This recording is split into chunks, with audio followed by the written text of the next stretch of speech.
Welcome to the story. Don't forget to like, subscribe, and support me. The galaxy stretched out in front of Tony and Clark, like an endless canvas of swirling stars and distant planets, a sight that should have filled them with awe. But there was no time to enjoy the view. Their ship, a sleek state-of-the-art vessel named the Horizon, sped through the vastness of space, its engines humming quietly as it moved toward their destination. They had been summoned by the Galactic Council, an honor few received, but the reason behind the invitation was shrouded in secrecy. Tony leaned back in his seat, staring at the holographic display in front of him, which outlined their journey. His fingers drummed against the armrest of his chair, a habit he couldn't shake when he was nervous. An engineer by trade, Tony had always been more comfortable with machines and people, and now he was heading into a situation where both would be equally important. Beside him, Clark adjusted the collar of his diplomatic uniform, his expression calm and composed as always. Clark was the opposite of Tony in many ways, where Tony was introspective and analytical. Clark was charismatic and quick-thinking. A seasoned diplomat, Clark had navigated some of the most delicate negotiations in the galaxy, and now they were heading into what might be their most important mission yet.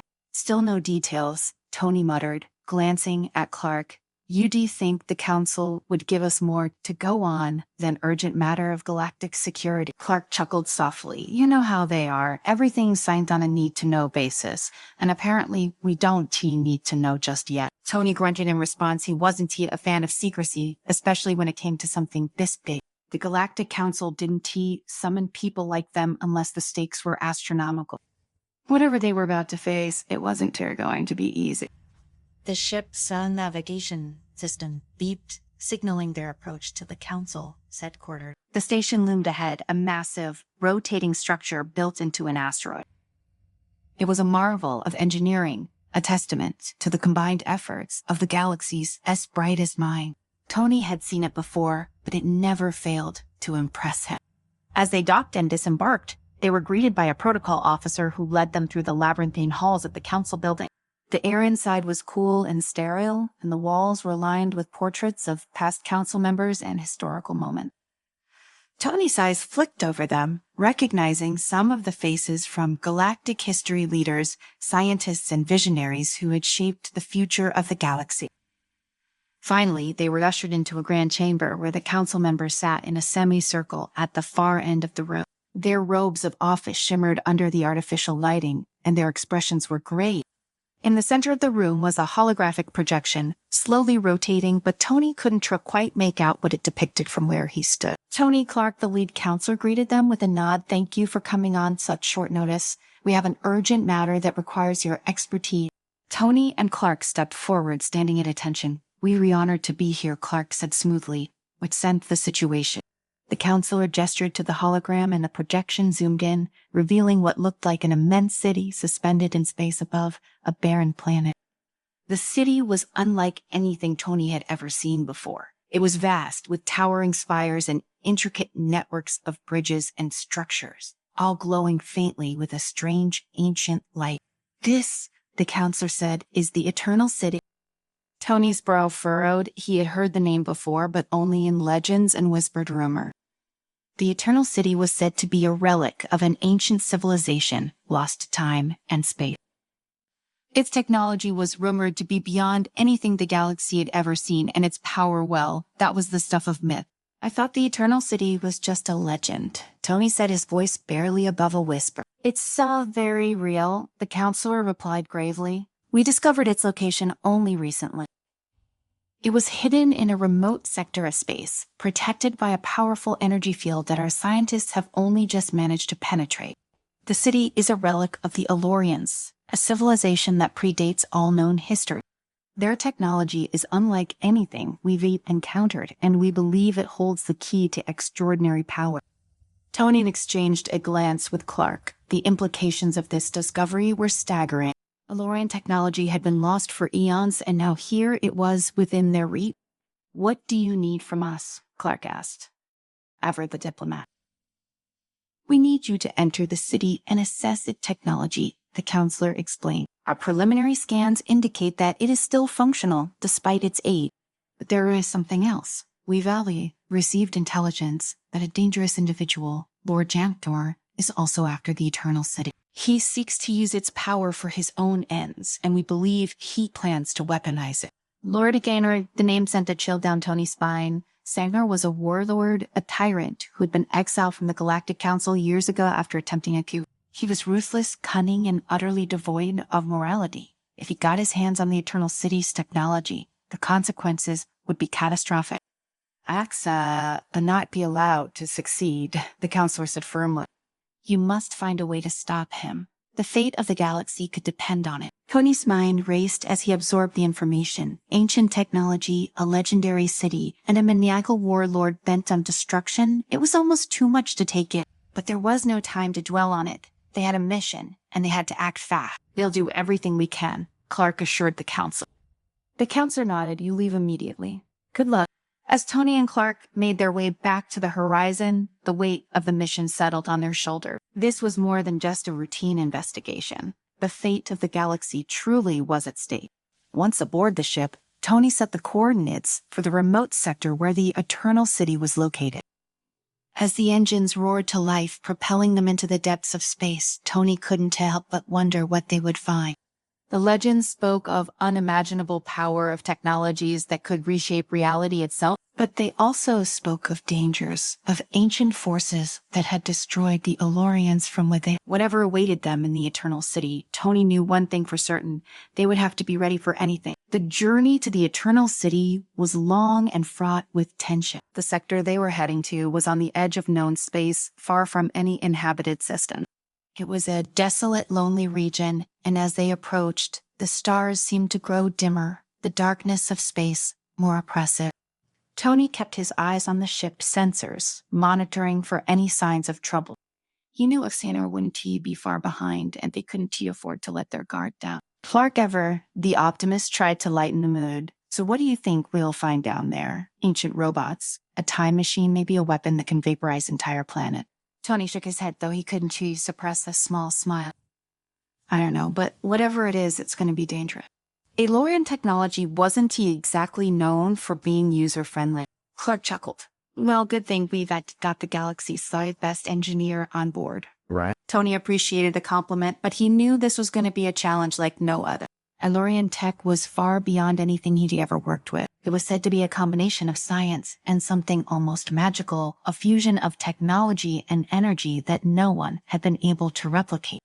Suddenly, the ship's alarms blared, snapping Tony out of his thought. The sensors had picked up something, multiple objects closing in fast. Pirates, Tony muttered, checking the readouts. But no, these weren't just any pirate.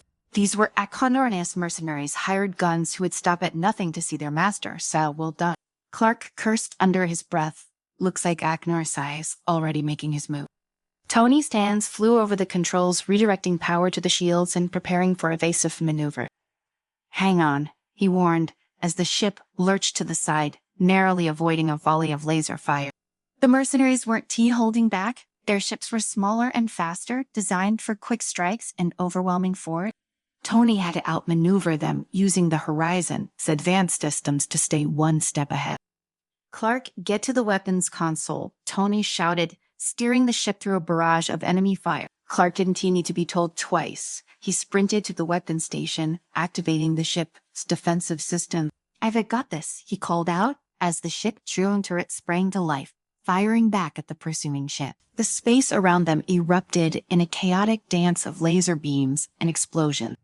Tony pushed the ship to its limits, dodging and weaving through the enemy fire while Clark took out as many of the mercenaries as he could. Finally, after what felt like an eternity, the last of the enemy ships was destroyed, their debris floating silently in the void. The protocol officer led Tony and Clark through the labyrinthine halls of the Galactic Council headquarters. The corridors were lined with intricate mosaics depicting scenes from galactic history, battles, alliances, and the unending quest for knowledge. The walls themselves seemed to hum with the weight of centuries of decisions and diplomacy. They arrived at a large chamber where the council's members waited. The room was circular, with a high ceiling adorned with a holographic map of the galaxy. The counselors, a diverse group of species representing various factions and cultures, sat around a central table that gleamed with an otherworldly light. One of the counselors, a tall, elegant being with silver blue skin and eyes like deep space, stood and approached them. "Welcome, Tony and Clark. I am Counselor Alara. We appreciate your prompt arrival." Tony nodded, trying to hide his nerves, while Clark offered a courteous smile. "Thank you, Counselor. What exactly are we here to address?" Ecoleta gestured for them to follow her. "We'll discuss the matter in private. Please come this way." She led them to a smaller, more secluded room where a holographic projector was already in place. As the projector activated, a detailed image of a planet materialized before them.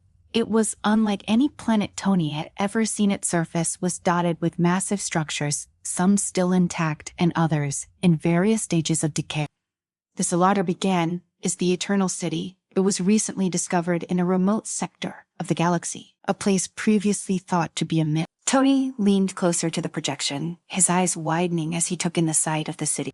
"This does to look like any civilization I've ever encountered." Indeed, Elaga confirmed, the Eternal City predates all known galactic civilization. "It says a remnant of an ancient race whose technology and knowledge surpass anything we've encountered." Clark raised an eyebrow. "And why the sudden urgency?" Elara's expression grew serious. "We have reason to believe that Lord Exnor, an exiled warlord with a notorious reputation, is also aware of the city's such existence. Hanekano is known for his ruthless ambitions, and we fear he intends to use the city's technology as a weapon to threaten the entire galaxy." Tony exchanged a glance with Clark, "So we're to get there before he does." "Yes," Elara said. "We need you to investigate the city, understand its secrets, and prevent Exnor from obtaining any technology that could be used to destroy or enslave. Your expertise in technology and diplomacy are crucial for this mission." Tony and Clark nodded in agreement. "When do we leave?" Tony asked. Alara smiled faintly. "Immediately. We then arranged a ship for you, equipped with the latest technology and defense systems. You'll find it waiting at the dock." The two men left the council headquarters and made their way back to the horizon. As they boarded, Tony couldn't shake the feeling of unease. The mission ahead was daunting, and the stakes were high. But he also felt a surge of excitement discovering a lost civilization, unraveling its mysteries, and stopping a galactic threat was exactly the kind of challenge he thrived on. The journey to the Eternal City was fraught with peril. The sector where the city was located was notorious for its unpredictable space anomaly. As the horizon navigated through treacherous space, Tony and Clark encountered a series of challenges. From gravitational distortions that threatened to pull them off course to asteroid fields that appeared out of nowhere, the trip tested their skills and resilience. Tony's hands flew over the ship's controls as he deftly maneuvered through the hazard. "These anomalies are more intense than I expected," he muttered, his concentration evident. Clark, monitoring the sensors, replied, "We've managed to avoid the worst of it so far. Let's say, hope it stays that way." After what felt like an eternity, the ship finally approached the coordinates for the Eternal City. As they neared the planet, they saw a massive energy field surrounding it, shimmering like a giant translucent barrier. Tony activated the ship's scanners, trying to make sense of the field set pattern. "It's a complex energy matrix," Tony said. "It's just designed to keep intruders out. We'll need to find a way through." Clark studied the data, his brow furrowed in concentration. "There must be a weak point somewhere. Let's say run a full diagnostic on the field of frequency." The ship's systems worked tirelessly, and after what seemed like hours, Tony's efforts paid off. "Got it," he announced. "We've identified a frequency fluctuation. If we synchronize our shields with it, we should be able to pass through." With a sense of determination, Tony adjusted the ship's shields as instructed. The horizon shuddered slightly as it passed through the energy field, and then the view of the Eternal City unfolded before them. The planet's surface was a vast expanse of ancient, crumbling structures interspersed with colossal statues and mysterious ruin. It was as if they had entered a different era, one where advanced technology and ancient artistry coexisted in a grand enigmatic tapestry. They landed on a plateau overlooking the city, where the remains of a once great civilization sprawled out before them. As they disembarked, Tony and Clark marveled at the scale of the city. Towering spires and enormous domes loomed in the distance, partially obscured by swirling dust and debris. "This place is incredible," Tony said, awe evident in his voice. "It's like stepping into another world." Clark nodded, his eyes scanning the surroundings. "We need to stay focused. Sandner will likely be looking for any advantage he can get." The two men began their exploration of the Eternal City, their path illuminated by the dim glow of ancient energy sources, still active despite the passage of time. The ruins were scattered with artifacts and technologies beyond their comprehension, a testament to the city's former grandeur.